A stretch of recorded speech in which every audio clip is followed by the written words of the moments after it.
বাবর আজম যেন থামতেই জানেন না। একের পর এক রেকর্ড ভাঙাই যেন তার নিত্যসঙ্গী। সদ্য সমাপ্ত দক্ষিণ আফ্রিকা সিরিজে রোহিত শর্মা ও বিরাট কোহলির দুটি রেকর্ড নিজের করে নেওয়ার পর এবার শ্রীলঙ্কার বিপক্ষে আরও ৩টি মাইলফলকে চোখ তার। লঙ্কানদের বিপক্ষে প্রথম ওয়ানডেতে তার ব্যাট সবেমাত্রই হাসতে শুরু করেছিল, তবে ভাগ্য সহায় হয়নি। মাত্র ২৯ রানে থামতে হয় পাকিস্তানের সাবেক এই অধিনায়ককে। অবশ্য দক্ষিণ আফ্রিকার বিপক্ষেও রানের স্রোত থমকে গিয়েছিল। প্রথম ম্যাচে ৭ রানের পর পরের ২ ম্যাচে ১১ ও ২৭ করে আউট হন বাবর। সব মিলিয়ে এই সিরিজই নিন্দুকদের মুখে কুলু পেটে দেওয়ার সুযোগ তারকা এই ব্যাটারের।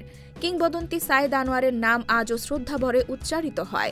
লঙ্কানদের বিপক্ষে ৭ সেঞ্চুরির অধিকারী তিনি।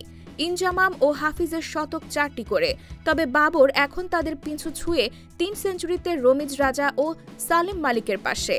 আরেকটি শতক মানে ইতিহাসের সিঁড়িতে আরও এক ধাপ ওপরে ওঠা বাবরের। অবশ্য লঙ্কানদের বিপক্ষে বরাবরই ব্যাট হাসে বাবর আজমের। ১২ ইনিংসে ৫৬৪ রান তার ঝুলিতে।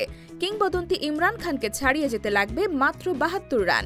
আর পাকিস্তানের মাটিতে ৪,৮৭৭ রানের পরিসংখ্যানে নতুন দিগন্তের দোরগোড়ায় দাঁড়িয়ে তারকা এই ব্যাটার। আর ১২৩ রান করলেই মিয়াদাদ, ইনজামাম ও ইউসুফের পর চতুর্থ পাকিস্তানি হিসেবে ঘরের মাঠে ৫,০০০ আন্তর্জাতিক রানের জাদুকরী মাইলফলক স্পর্শ করবেন বাবর আজম।